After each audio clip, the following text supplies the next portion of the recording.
Team India Bangladesh జట్ల మధ్య super 4లో జరిగిన కీలకమైన మ్యాచ్లో టీమిండియా మరోసారి అద్భుత విజయం సాధించి బంగ్లా జట్టుపై 41 పరుగుల తేడాతో విజయం సాధించింది. వరుస విజయాలతో దూసుకుపోతున్న టీమిండియా మరో సంచలన విజయం సాధించి తగ్గేదేలే అంటూ సూపర్ 4లో ఇంకో మ్యాచ్ మిగిలి ఉండగానే ఫైనల్స్కి అర్హత సాధించింది. ఇక ఈ మ్యాచ్ విజయం అనంతరం సూర్య మాట్లాడుతూ ఏమన్నాడంటే, ఈ టోర్నమెంట్లో అన్ని దశలు దాటుకుంటూ కీలక దశ అయిన ఫైనల్స్కి చేరుకోవడం ఎంతో ఆనందంగా ఉంది. యువకులతో కూడిన మా జట్టు ప్రతి అడుగులోనూ ప్రతిదీ ఎవరైనా కూడా ఎక్కడా తడబడకుండా సత్తా చాటుతూ ముందుకు దూసుకుపోతూ ఉండడం చాలా శుభ పరిణామం. ఇక ఈ టోర్నమెంట్లో అభిషేక్ శర్మ చాలా అద్భుతంగా ఆడాడు. మంచి ఊపు మీద ఉన్నాడు. గత మ్యాచ్లో అలానే ఈ మ్యాచ్లో అతడు సెంచరీని తుటిలో చేజార్చుకున్నాడు.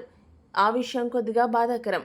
ముఖ్యంగా ఈరోజు మ్యాచ్లో నా వల్ల అభిషేక్ శర్మ రన్అట్ అవ్వడం నన్ను కొద్దిగా బాధిస్తుంది. అయితే ఆటలో కావాలని ఏ తప్పులు చేయము. కొన్నిసార్లు పరిస్థితులు అలా వస్తూ ఉంటాయి. అభిషేక్ శర్మ సెంచరీ సాధించడానికి నిజమైన అర్హుడు. కాకపోతే నా వల్ల ఈరోజు అది మిస్ అవ్వడం జరిగింది. అందుకు నేను సారీ చెప్పడం తప్ప ప్రస్తుతం ఏమీ చేయలేను. ఇక మా ఫీల్డింగ్లో ఈరోజు కొన్ని క్యాచ్ డ్రాప్స్ జరిగాయి. లేదంటే ఎప్పుడో ఈ మ్యాచ్ ముగిసేది.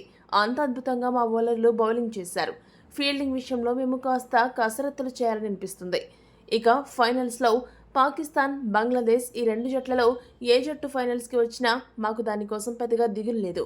ప్రత్యర్థి ఎవరైనా మా ఆట ఇలానే ఉంటుంది. మేమెవ్వరికీ భయపడమంటూ సూర్య ముగించాడు. ఈ వీడియో కనుక మీకు నచ్చినట్టయితే లైక్, షేర్, కామెంట్ చేయండి. మరిన్ని స్పోర్ట్స్ అప్డేట్స్ కోసం మా ఛానల్ని సబ్స్క్రైబ్ చేసుకోండి.